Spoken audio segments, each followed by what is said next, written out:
ఆసక్తితో నీ బిడ్డలు వచ్చి ఉన్నారు. తండ్రి, కృప చూపుటకు ఐశ్వర్యవంతుడవు గనుక దేవా, మమ్మను బట్టి కృపను తక్కువ చేయవద్దు.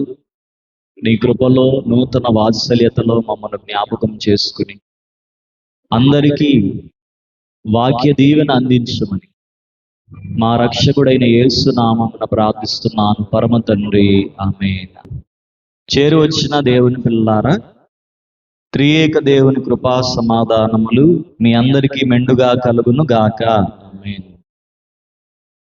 చదవబడిన వాక్య భాగములో ప్రేమ మరణమంతా బలవంతమైనది, ఈర్ష్య పాతాళమంతా కఠోరమైనది అని మనం చూస్తూ ఉన్నాం. ఈ పాటలో అక్షరార్థము వేరు, ఆత్మీయార్థము వేరు. అక్షరార్థంగా తీసుకుంటే సొలొమోనుకు షోలమ్మితికి మధ్య ప్రేమ కావ్యంగా కనబడుద్ది. ఆత్మీయార్థం తీసుకోవాలి.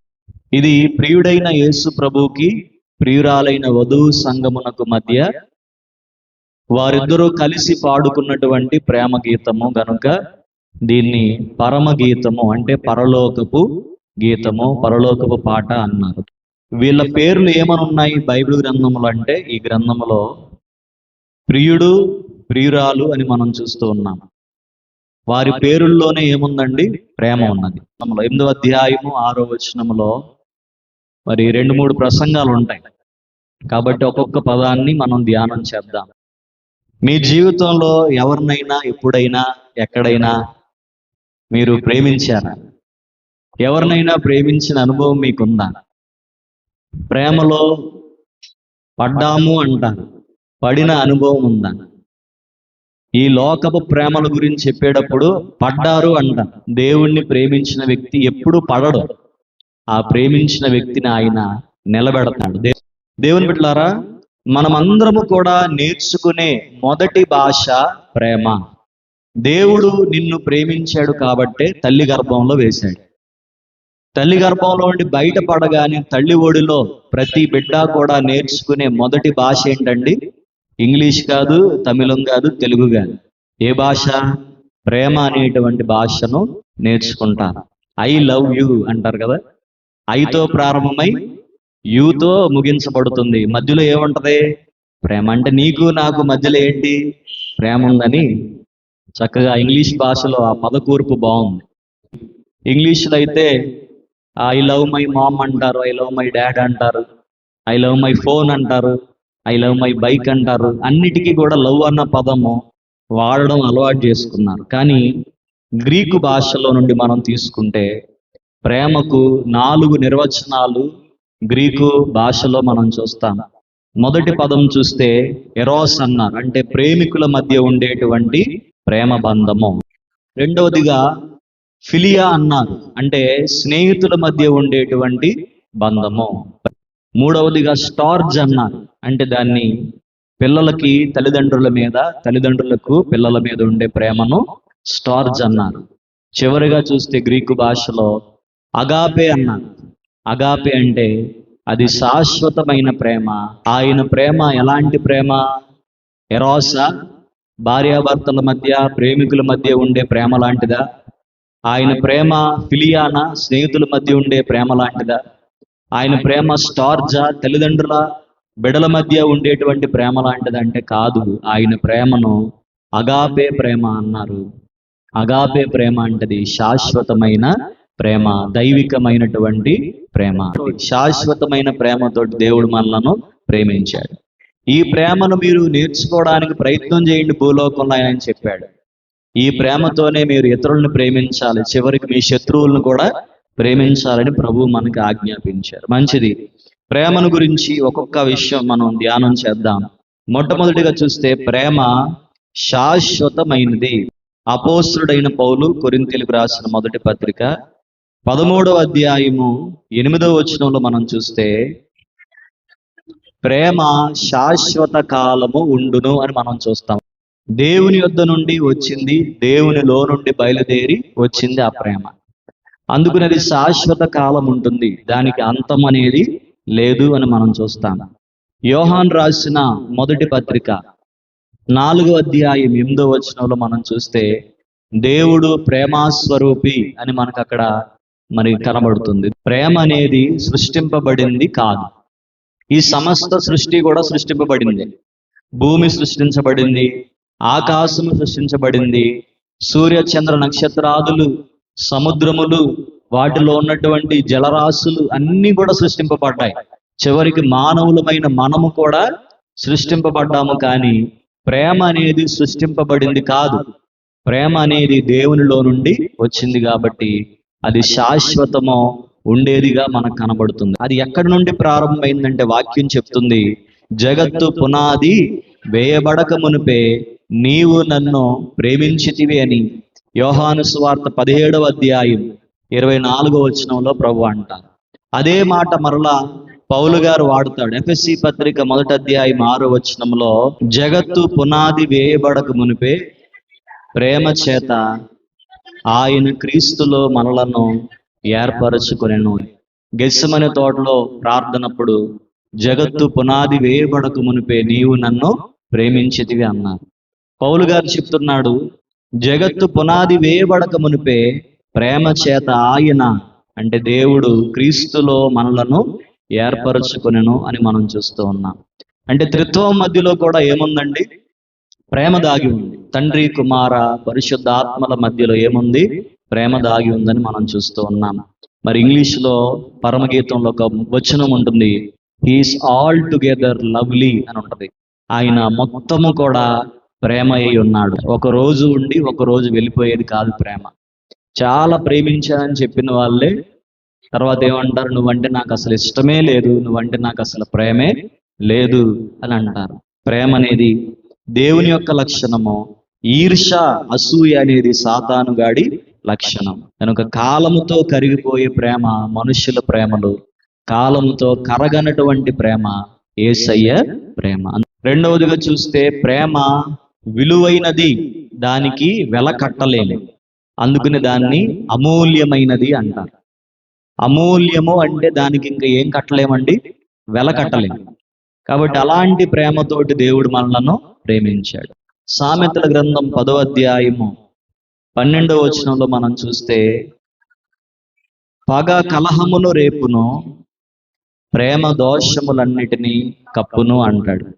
పరమగీతం 4వ అధ్యాయము 10వ వచనంలో మనం చూస్తే, నీ ప్రేమ ఎంత మధురమో ద్రాక్షారసము కన్నా నీ ప్రేమ ఎంత సంతోషకరమో అని ప్రభు అంటారు. కాబట్టి కలంకము లేదు, ప్రశస్తమైనది, అది దోషములన్నిటిని కూడా కప్పేది. ప్రేమ ఎప్పుడూ కూడా ఎదుట వ్యక్తికి విలువనిస్తుందండి. నువ్వు ఎవరినైతే ప్రేమించావో వారికి విలువ ఇస్తావు. నువ్వు ఎవరినైతే ప్రేమించవో వారికి ఏమివ్వవు? విలువనివ్వవు. కాబట్టి ప్రేమలో ఏముంటుందంటే ఎదుట వ్యక్తికి మనము విలువ ఇచ్చేటువంటి గుణము ప్రేమలో మనకు కనబడుతుంది. కనుక నీవంటే నాకు ప్రేమే అంటాడు, తీరా పెళ్లి దగ్గరికి వెళ్ళిన తర్వాత కట్నం అంటారు అనమాట. ఓ చెల్లెమ్మ నాకు ఫోన్ చేసింది, అన్నయ్య అంది. ఏంటమ్మా అన్నాను. పెళ్ళి అయింది అన్నయ్య, 4 రోజులు అయింది, కరోనా వచ్చింది అన్నయ్య, నీకేనా మీ ఆయన కూడా వచ్చిందని? లేదన్నయ్య నాకేనన్నయ్య. మరి మీ ఆయన ఏం చేస్తాడమ్మా అంటే వెళ్ళిపోయాడు అన్నయ్య. దేవుడు మనలను ప్రేమించాడు, అందుకనే మన బ్రతుకుకు ఆయన విలువనిచ్చాడు. ప్రేమలో విలువ ఉంటుంది. దేవుడు మంటివారమైన మనలను ప్రేమించాడు, మనకు విలువ ఇచ్చాడు. ఆయన ఎవరైతే ప్రేమిస్తారో ఎదుటి వ్యక్తికి ఏమిస్తారండి? విలువేస్తారు. దేవుడు మనల్ని ప్రేమించాడు కనుక ప్రేమ లేనప్పుడు విలువ ఉండదు. ఉదాహరణగా మనం చూస్తే బైబిల్ గ్రంథంలో సొలొమోను రాజు దగ్గరికి 2 తల్లులు వచ్చారు. ఇద్దరు కూడా ఒకేసారి మగబిడ్డలను కన్నారు. బ్రతికున్న బిడ్డ నా బిడ్డ అని చెప్తుంది, చనిపోయిన బిడ్డ నీ బిడ్డ అని చెప్తుంది. లేదు లేదు, బ్రతికున్న బిడ్డ నా బిడ్డ, చచ్చిపోయిన బిడ్డ దాని బిడ్డ అని 2 తల్లులు కూడా వాదులు ఆడుకుంటున్నారు. ఈ పంచాయతీ పెద్దదైపోయింది. ఆ ఊరిలో ఉన్న వారందరూ కూడా మరి సొలొమోను ఏం తీర్పు చెప్తాడా అని చెప్పి అందరూ కూడా అక్కడికి వచ్చారండి. ఏం జరిగిందమ్మా అంటే, ఇద్దరం ఒకేసారి కన్నామండి, ఇద్దరం మంచం మీద పడుకున్నాము, ఒకే చోట మేము ఉంటాము. అయితే ఇది బాగా నిద్రపోయి ముద్దు నిద్రపోయి బిడ్డ మీద బోర్లా పడింది. ఆ బిడ్డ ఊపిరాడక చనిపోతే ఆ చనిపోయిన బిడ్డను తీసుకొచ్చి నా ఒడిలో వేసి బ్రతికున్న నా బిడ్డను తీసుకెళ్ళిపోయిందని ఈ తల్లి అంటుంది. లేదు లేదు, బ్రతికున్నవాడే నా బిడ్డ, చనిపోయింది ఆమె బిడ్డ అని ఇంకొక తల్లి అంటుంది. అప్పుడు సొలొమోను వారిద్దరి పంచాయతీ విని గట్టిగా కేక వేసి భటుడిని రమ్మని పిలిచి ఒక ఖడ్గం పట్టుకోమని బ్రతికి ఉన్న బిడ్డను 2 ముక్కలుగా కోసి ఇద్దరికి ఇచ్చేయండి అన్నాడు. అనగానే ప్రేమించిన వ్యక్తికి ఏమిస్తుందండి? విలువనిస్తుంది. కాబట్టి నిజమైన తల్లి అంది, అయ్యా బిడ్డను మీరు చంపొద్దు, ఆ బిడ్డను దాని దగ్గరే ఉండనివ్వండి రాజా అని ఆయన పాదాల మీద పడింది. ఎవరైతే అసలు తల్లి కారో ఆమంటది, 2 ముక్కలు చేసేయండి రాజా, చెరుకో మొక్క ఇచ్చేయండి అన్నాడు.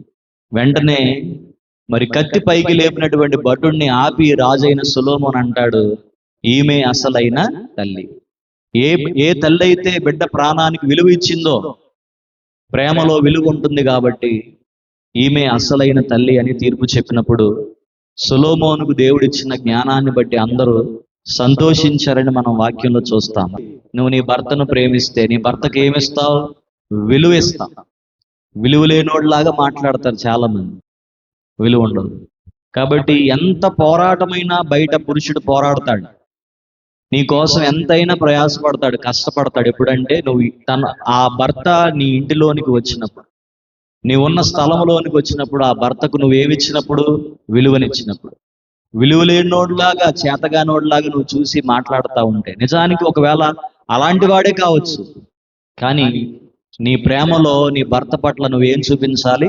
విలువను, గౌరవాన్ని చూపించినప్పుడు ఒకరోజు మనమందరం కూడా గుర్తుపెట్టుకోవాల్సింది ఏంటంటే, ప్రేమతోనే ఎదుట వ్యక్తిని మనం జయించగలుగుతాం. తిట్టో కొట్టో నానా మాటలనో విలువ లేనోడ్లాగా మాట్లాడి ఎవరిని మనం జయించలేం. కేవలం ప్రేమ ద్వారానే జయించగలుగుతాం. కాబట్టి ప్రేమ విలువనిస్తుంది. మూడవదిగా చూస్తే ప్రేమలో నిర్ణయం తీసుకునే గుణం ఉంటుంది. ఒక చెల్లెమ్మ ఎవరినో ప్రేమించానని చెప్పింది. తల్లిదండ్రులు నా దగ్గరికి వచ్చి, అయ్యా ఒక మాట చెప్పండి అయ్యా అన్నారు. నేను ఫోన్లో మాట్లాడుతున్నాను. చెల్లెమ్మ ఏంటమ్మా ఈ పని అంటే, నువ్వు ఎన్ని మాటలైనా నాకు చెప్పొద్దన్నయ్యా, నేను మాట ఇచ్చేశాను, ఒక నిర్ణయం నేను తీసేసుకున్నాను అన్న. 2వ అధ్యాయంలో పరమగీతం 2వ అధ్యాయము 4వ వచనంలో మనం చూస్తే, అతడు నన్ను విందుశాలకు తోడుకుని పోయెను, నా మీది ప్రేమను ధ్వజముగా ఎత్తెను అంటుంది ఇక్కడ ప్రియురాలు. అంటే ప్రియుడైన యేసయ్య ప్రియురాలైన వధువు సంఘము పట్ల ఒక నిర్ణయం కలిగి ఉన్నాడు. ఏంటా నిర్ణయం అంటే, నా ప్రియురాలు నేను ఎక్కడికి తీసుకెళ్తాను? విందుశాలకు తీసుకెళ్తాను. ఆయన తీసుకున్న నిర్ణయం ఏంటంటే, విందుశాలకు తీసుకువెళ్ళిన తర్వాత నీ మీద నాకు ఎంత ప్రేమ ఉందో దాన్ని ధ్వజముగా నేను పైకి ఎత్తుతాను. ఎంత ప్రేమ ఉందో జెండాలాగా పైకెత్తి నేను అందరికీ కనబడేలాగా చేస్తానని ప్రభువు మాట్లాడిన మాటను, ప్రభు ప్రేమలో పరవశాన్ని అనుభవించి ప్రియురాలు పలికింది. అలాగే పౌలు గారి వెనకాల దేమా అనేటువంటి ఒక వ్యక్తి సేవకు వెళ్ళాడంటండి. అపోస్తుడైన పౌలు తిమోతికి రాసిన 2వ పత్రిక 4వ అధ్యాయం 10వ వచనంలో మనం చూస్తే, దేమా ఇహలోకమును స్నేహించి నన్ను విడిచి దెసలోనికకు వెళ్ళాను. చాలండి. ఇంగ్లీష్ బైబిల్ ఉంటది, for his love of life అని ఉంటది. ఈ దేమా అనేటువంటి వ్యక్తి ఇహలోకమును స్నేహించి అన్న పదం దగ్గర ఇంగ్లీష్ బైబిల్ చెప్తుంది లవ్ ఆఫ్ లైఫ్ అంటే, ఇహలోకమును అతడు ప్రేమించి నన్ను వదిలిపెట్టి, సువార్తను వదిలిపెట్టి ఎక్కడికి వెళ్ళిపోయాడు? దెసలోనికకు వెళ్ళిపోయాడు. అది అతడు తీసుకున్నటువంటి నిర్ణయం, అతడు తీసుకున్న నిర్ణయం అది. కానీ పౌలు గారు తీసుకున్న నిర్ణయం ఏంటి? దేవుని మీద ప్రేమతోటి, నా మటుకైతే బ్రతుకుట క్రీస్తే, చావైతే నాకది లాభమే అంటాడు. అత్తగారు ఆరాధిస్తున్న దేవుణ్ణి రూతు ప్రేమించి ఒక నిర్ణయం తీసుకుంది, నీ దేవుడే నా దేవుడు, నీ జనమే నా జనము, నువ్వు ఉన్న చోటే ఉంటాను, నువ్వు తిన్నదే తింటాను, నువ్వు ఎక్కడ మరణిస్తావో నేను అక్కడ మరణిస్తాను, మరణము తప్ప నిన్ను నన్ను ఏది వేరు చేయదు. ఇది రూతు ప్రేమతో తీసుకున్నటువంటి నిర్ణయం. ప్రేమలో నిర్ణయాలు ఉంటాయి. దేవుడు కూడా నిర్ణయం తీసుకున్నారు, మనల్ని పరలోక రాజ్యం తీసుకువెళ్ళాలని. అందుకని ఆయన స్థలము సిద్ధం చేయడానికి వెళ్ళాడు. ప్రేమలో ఏముంటుందండి? నిర్ణయం ఉంటుంది. మొదటిగా ప్రేమ శాశ్వత కాలం ఉంటుంది. ప్రేమ విలువనిస్తుంది ఎదుట వ్యక్తికి, అందుకని అది అమూల్యమైనది, వెలకట్టలేము. మూడవదిగా ప్రేమలో ఏముంటుందండి? నిర్ణయం ఉంటుంది. నిర్ణయము తీసుకోలేకపోయాడు అంటే అతని ప్రేమ నిజమైన ప్రేమ కాదని అర్థం. నాలుగవదిగా మనం చూస్తే ప్రేమ వ్యక్తిగతమైనది. ప్రేమ ఎలాంటిదండి?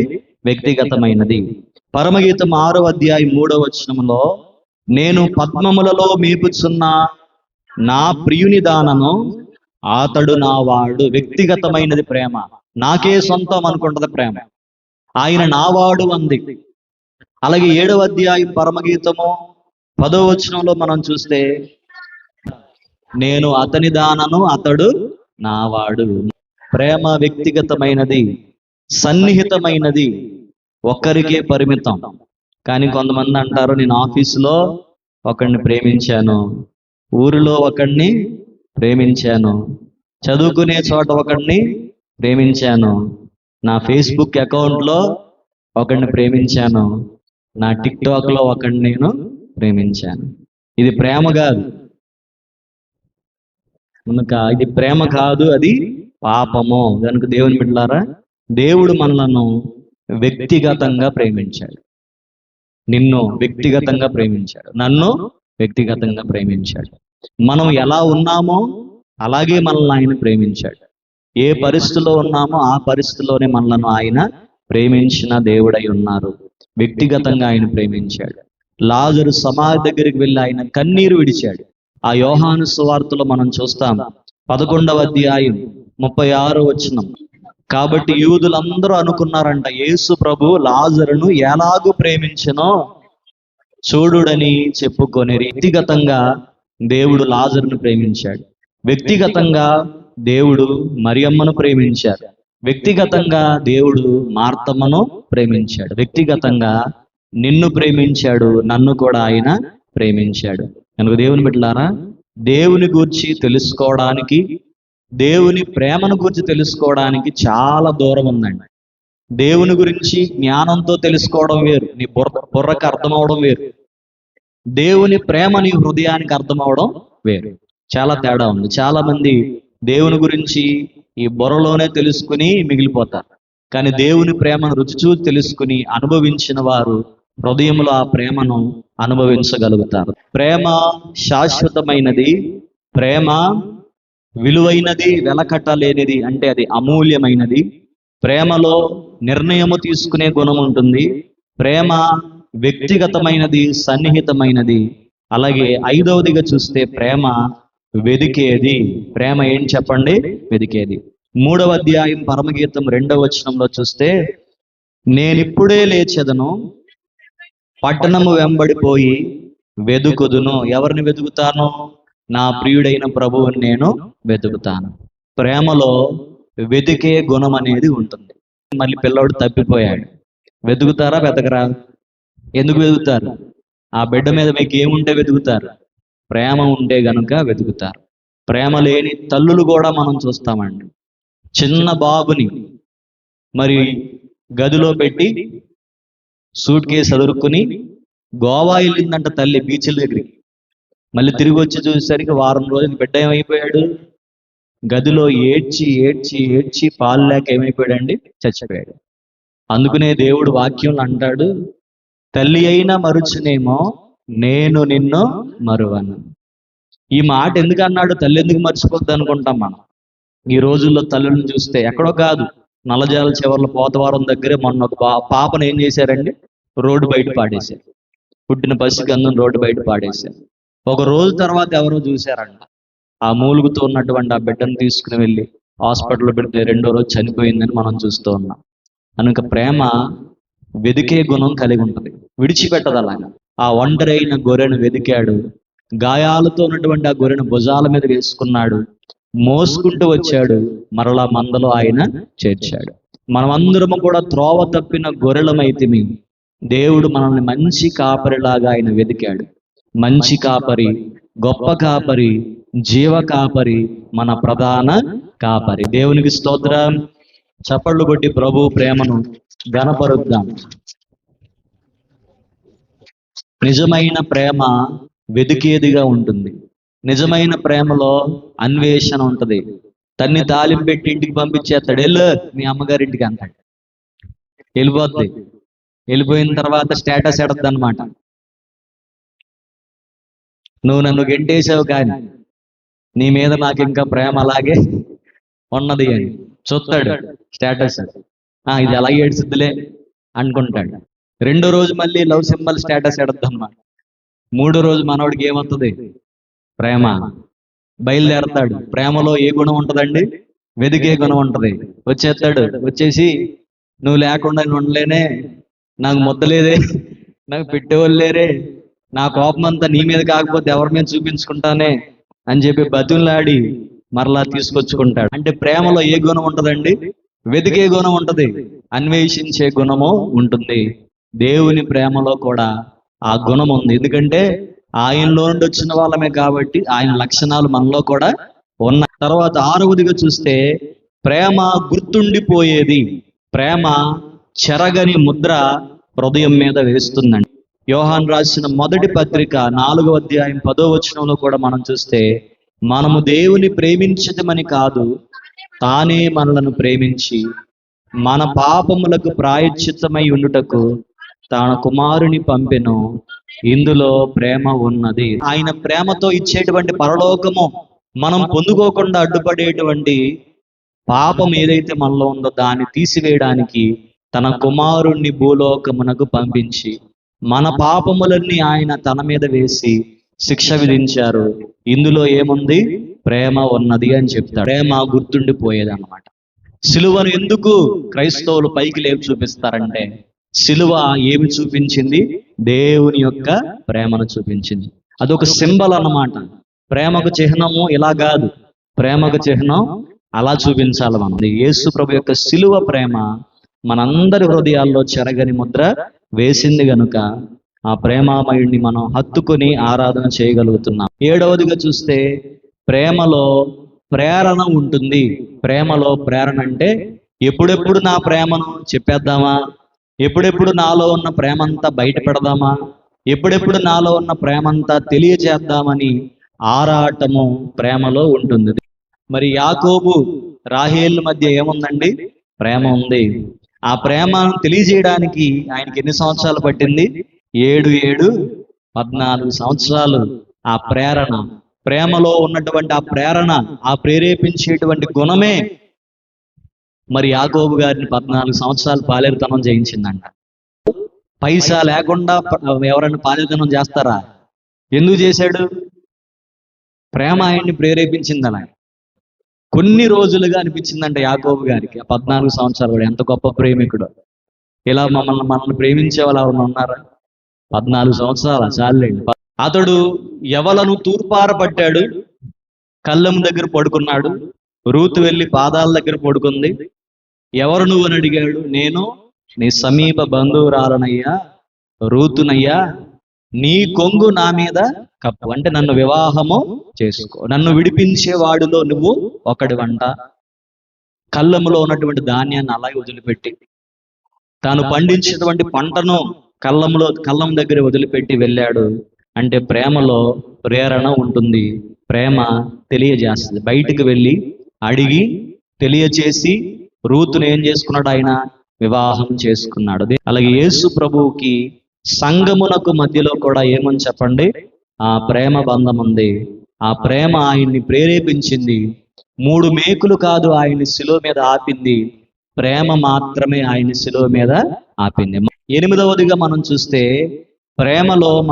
ప్రేమ చాలా శక్తివంతమైనది. ఎవరినో ప్రేమించిందంట. భర్త లండన్ నుంచి వచ్చాడంట. సడన్ గా చెప్పా పెట్టకుండా, మా ఆవిడ పుట్టినరోజుకి ఏమిద్దాం? సర్ప్రైజ్ ఇద్దాం, ఇంత కష్టపడుతున్నాను లండన్ లో అని చెప్పి వచ్చేసరికి ఇంకొకరిని ప్రేమిస్తుందంట ఆవిడ.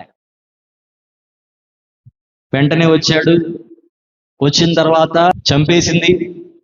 చంపేసి డ్రమ్ములో ముక్కల కింద కోసి, ఒక ముక్క కోసి పెడతాం, పైన సిమెంట్ వేస్తాం. ఇంకో ముక్క కోసి పెడతాం, పైన సిమెంట్ వేయడం. ఇంకొక ముక్క కోసేయడం, సిమెంట్ వేసేయడం. డ్రమ్ము నిండా మొత్తం సిమెంట్ దెమ్మ చేసేసింది. నేనే చంపేశాను. ఎందుకు చంపేవమ్మా? నీ మీద ఎంతో ప్రేమతో సడన్ గా సర్ప్రైజ్ ఇద్దామని ఏవో పట్టుకొచ్చాడు మీ ఆయన కదా అంటే, నేను ఇంకొకరిని ప్రేమించాను. అది లోక ప్రేమలు అలా ఉంటాయి అన్నమాట. చంపుతాయి లోకపు ప్రేమలు. ఎదుటి మనిషిని ఏం చేస్తాయండి? చంపడానికి వెనుకాడం. కానీ చనిపోవడానికి కూడా సిద్ధమైనదే అసలైన ప్రేమ. మరణము కంటే బలమైనది. మరణము కంటే బలమైన ప్రేమది, నన్ను జయించే నీ ప్రేమ. మరణము కంటే బలమైన ప్రేమది, నన్ను జయించే నీ ప్రేమ. ఆశ్చర్యమైన ప్రేమ కల్వరిలో నీ ప్రేమ. మరణము కంటే బలమైన ప్రేమది, నన్ను జయించే నీ ప్రేమ. మరణము కంటే బలమైన ప్రేమది, నన్ను జయించే నీ ప్రేమ. ప్రేమలో చాలా పవర్ ఉంటుంది. చంపడానికి వెనుకాడరు, చావడానికి కూడా వెనుక. ఏది నిజమైన ప్రేమ? చనిపోవడానికి సైతము సిద్ధపడినది అసలైన ప్రేమ. అది అసలైన ప్రేమ. మనందరి కోసము ప్రాణం పెట్టిన ప్రేమ యేసయ్య ప్రేమ మాత్రమే. అలాగే 9వదిగా మనం చూస్తే, ప్రేమలో ఉత్సాహం అనేది ఉంటుంది, ఉద్వేగం అనేది ఉంటుంది, హృదయపూర్వకముగా అది ఉంటుంది. చాలా ఉత్సాహంగా ఉంటారు ప్రేమించిన వాళ్ళు. బోలంత మందిని చూసాం చదువుకునే రోజుల్లో. ఆడ ఉత్సాహం ఇప్పుడు అలాగే ఉంటుందిరా, తర్వాత తీరిపోద్ది అంటారు. తర్వాత సంసోనుకు దేలా ఏం కొట్టింది? గుండు కొట్టింది. గుండుతోనే పోయిందా? బలం కూడా పోయిందా? బలమే పోయిందా? 2 కళ్ళు పోయినాయా? 2 కళ్ళే పోయినాయా? ప్రాణం పోయిందా? ప్రాణం కూడా పోయింది. కాబట్టి దేవుని బిడ్డలారా, సామెతల గ్రంథంలో సొలొమోను అంటాడండి, మహారాజు గారు అంటాడు, అన్నిట్లో వేలు పెట్టి చూసి దేవుడిచ్చిన జ్ఞానంతో అన్ని పరిశోధన చేసి అంటాడు, మరణము కంటే బలమైనది నాకు ఒకటి కనబడింది అన్నాడు. ఏంటి బాబు సొలొమోను రాజా చెప్పు అంటే, వలల వంటి ఉరుల వంటి స్త్రీయే అన్నాడండి. మీరు అంత గొప్పవాళ్ళు, మరణం కంటే బలమైన వాళ్ళు అన్నమాట అండి. అనుభవించి 1000 మందిని పెళ్లి చేసుకుని చెప్పాడు మహానుభావుడు. ఎలాగేగాడో కానీ దండం పెట్టచ్చు ఆయన మనం కదా. కాబట్టి మరణం కంటే బలమైనది ఉరుల వంటి స్త్రీయే అన్నాడు. కాబట్టి జాగ్రత్త. బతికించాలన్నా మీరే, మమ్మల్ని చంపేయాలన్నా మీరే. మీకు వందనాలన్నా మీ ఆయన్ని బతికించుకుంటారో మీ ఆయన్ని చంపేస్తారో మాటలతోటి. మీరు ఉరులు వంటి వారుగా ఉంటారో బంధకాలతో బంధించేస్తారో మీ ఇష్టం. మేమేం చేయలేము. భార్య బాధితులు సంఘం పెట్టాలనిపిస్తుంది నాకు. నేను సేవకు వచ్చిన కొత్తలో మా ఆయన అలాంటి ఇలాంటి అని చెప్పిన చూసాను నేను సంఘాల్లో. ఇప్పుడు ఆడవాళ్ళు తగ్గిపోయారు, చెప్తూ మానేశారు. మగవాళ్ళు ఎక్కువైపోయారు నాకు చెప్తున్నారు. ఆవిడ బాబాయ్ గారు అసలు నన్ను బతకనెత్తలేదండి. అసలు అన్నం తినబుద్దే ఇట్లేదు అయ్యగారు. చచ్చిపోవాలనిపిస్తుంది అయ్యగారు నాకు, ఇటని వెళ్ళిపోవాలనిపిస్తుంది అయ్యగారు నాకు అని చెప్పిన వాళ్ళు ఎక్కువ మంది ఉన్నారు. అమ్మ మరి మీరు ఏం చేస్తారో మీ ఇష్టం. మీరు అంత బలమైన వాళ్ళు అంట. రాజుగారే చెప్పాడు. ఆ రాజుగారు సామాన్యమైనడు కాదు, మహాజ్ఞానవంతుడు. చివరిగా 10వదిగా చూస్తే, ప్రేమలో ఆహ్వానం ఉంటుంది. మీరు ప్రేమించిన వాళ్ళ దగ్గరికి కార్డు ఎట్టుకెళ్తారు. ఆ కార్డు ఆఖరణ ఏముంటదంటే, ప్రేమతో మిమ్మను ఆహ్వానించేవారు. ప్రేమలో ఏముంటదండి? ఆహ్వానం ఉంటుంది. మా చిరునామా ఇది, అక్కడికి మీరు రండి. పలానా చోట ఉంటానే నేను, అక్కడికి వచ్చి ప్రేమలో ఆహ్వానం ఉంటుంది అన్నమాట. చిరునామా చెప్తారు కదా. కనుక చక్కని పాట రాశారండి బైబిల్ గ్రంథాన్ని ఆధారం చేసుకుని, యేసయ్య ప్రేమను ఆధారం చేసుకుని. సిలువలో యేసు చూపిన కలువరి ప్రేమ, నిజమైన ప్రేమకు ఒక చిరునామా. సిలువలో యేసు చూపిన కలువరి ప్రేమ, నిజమైన ప్రేమకు ఒక చిరునామా. యేసు ప్రేమ నిజమైన ప్రేమ, యేసు ప్రేమ విలువైన ప్రేమ. మీ అందరికీ ఒక చిరునామా, ఒక అడ్రస్ నేను చూపించాలనుకుంటున్నా. ప్రేమకు అడ్రస్, ప్రేమకు చిరునామా. సిలువలో యేసు చూపిన కలువరి ప్రేమ నిజమైన ప్రేమకు ఒక చిరునామా. ఎక్కడ చిరునామా? ఈ లోకములో లేనే లేదు నిజమైన ప్రేమ. తల్లిదండ్రుల ప్రేమ, కన్నబిడ్డల ప్రేమ కలలా కరిగిపోద్దా ప్రేమ. భార్యాభర్తల మధ్య వికసించిన ప్రేమ పుష్పం ఏదో ఒక రోజు ఆయనైనా వాడిపోతాడు, ఈవిడైనా వాడిపోద్దు గోతులోకి. పాస్టర్ గారిని పిలుస్తారు, సమాధి పెడి తెప్పిస్తారు. కొవ్వొత్తులు, అగరొత్తులు, దండలు, మరమరాలంలో అయిపోయింది. అక్కడితో అయిపోద్ది ప్రేమ. వెనకటి రోజుల్లో 40 రోజులు ఏడ్చేవాళ్ళు అంట బైబిల్ ప్రకారం. ఈ రోజుల్లో 4 రోజులు ఏడితేనే చచ్చా. 4 రోజుల 4 గంటలకి వెనకాలకి ఇంటి వెనకాలకి వెళ్ళిపోయి ఉప్మా వండుకుని తినేస్తున్నాం. పంచదార అడుగురా అంటున్నాడు. వాళ్ళ ఆవిడ చచ్చిపోతే సమాధి సత్తే అన్నాడు, పంచదార అడుగురా అంటున్నాడు. తినేద్దాం. కాబట్టి ప్రేమలు అలా ఉన్నాయి అన్నమాట అండి. కనుక ఈ లోకములో లేనే లేదు నిజమైన ప్రేమ. కాబట్టి ప్రేమకు చిరునామా ఏంటి చెప్పండి? సిలువలో యేసు చూపిన కలువరి ప్రేమ. దేవుడు లేకపోతే మన జీవితము శూన్యంగా ఉండిపోద్దండి. మనం అందరం కూడా కరోనా టైంలో గ్లౌజులు వేసుకున్నారా వేసుకోలేదా? ఆ గ్లౌజు మన చేతి ఆకారంలో తయారు చేశారు, మన చెయ్యి ఆకారంలో తయారు చేశారు. ఆ గ్లౌజు తోల్లాగా ఏలాడుతూ ఉంటుంది. ఆ గ్లౌజులో మన చెయ్యి పెట్టినప్పుడే అది పనికి వస్తుంది. అలాగే దేవుడి పోలికలో, దేవుడి రూపంలో మానవుడు చేయబడ్డాడు. దేవుడు ఆ మనిషిలో ఉంటేనే ఆ వ్యక్తి పనికొస్తాడు, ఆ వ్యక్తి ప్రయోజకుడు అవుతాడు, ఆ వ్యక్తి సమాజానికి, సంఘానికి, కుటుంబానికి ఉపయోగపడతాడు. లేకపోతే ఉత్తి తోలు బొమ్మలాగా అన్నమాట. చెయ్యి ఆకారం ఉంటుంది గ్లౌజ్. చెయ్యి పెడితేనే అది పని చేయగలదు. దేవుడి పోలికలో ఉన్నాడు మానవుడు. దేవుడు మనలో ఉంటేనే, ఆ ప్రేమ మనలోనే ఉంటేనే మనం పని చేయగలుగుతాం. పౌలు గారు అంటాడు, ప్రయాసపడింది నేను కాదు, ఆయన ప్రేమయే. దేవునికి స్తోత్రం. ఆయన ప్రేమ నన్ను ఏం చేసింది? బలవంతం చేసింది అంటాడు పౌలు గారు. కనుక ఆయన ప్రేమ కొరకు మరి చక్కని మాటలు ఆయన పలికాడు. ఆయన ప్రేమ నుండి మనలను వేరు చేసేవాడు ఎవడో కూడా లేడు. మరణము వేరు చేయలేదు, బంధకాలు వేరు చేయలేవు, కరువు వేరు చేయలేదు, ఖడ్గము వేరు చేయలేదు, ఉపద్రవమైన, ఉన్నవి అయినా రాబోవునవైనా ఏదైనా కూడా యేసయ్య ప్రేమ నుండి నిన్ను వేరు చేయలేదు. ఆయన నిన్ను ఇంకా ప్రేమిస్తున్నాడు. దేవుడు నిన్ను ఇంకా ప్రేమిస్తున్నాడు. నీ కొరకు ఆయన ప్రాణం పెట్టాడు. నీ కొరకు ఆయన తన ప్రాణాన్ని ధారపోసాడు. 10 విషయాలు మనం ఈరోజు ధ్యానం చేసుకున్నాం, వరుసగా చెప్పుకుందాం. మొట్టమొదటిగా ప్రేమ శాశ్వత కాలం ఉండేది.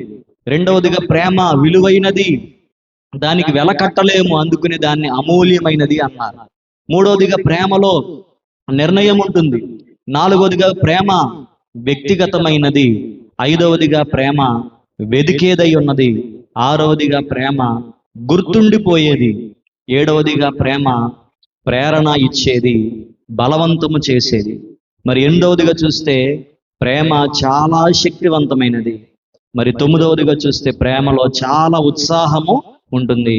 10వదిగా చూస్తే ప్రేమలో ఆహ్వానం ఉంటుంది. ఈరోజు దేవుని సేవకునిగా మీ అందరికి నేను చెప్పే మాట ఏంటంటే, ఒక చిరునామా కలువరి.